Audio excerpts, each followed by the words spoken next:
Салам алейкум. Интернет что-то немного слабый. Если, если не загрузится видео, то перезагружу его. Рассылается сообщение по WhatsApp о том, что Умаров Вахид Газимагомедович в Тюмени лежит в больнице и не помнит, кто он, откуда, и ищут его родственников. Обратились к представителю главы Чеченской Республики в Тюменской области. Он сообщил о том, что эта информация была немного поспешная.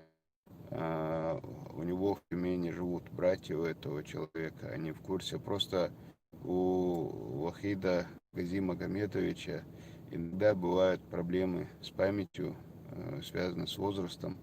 И вот в какой-то из этих моментов человеку, который случайно его там увидел, он сказал, что он не помнит, откуда он, и поэтому как бы немного поспешили и сделали такую рассылку.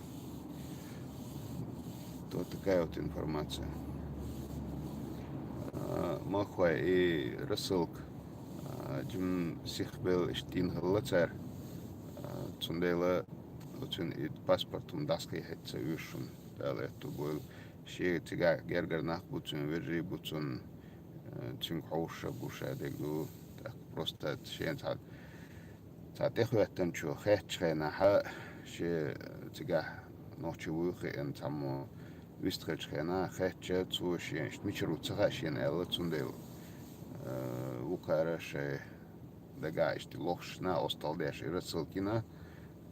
No, eu reëntsään se tehkään. Adik yölderisko.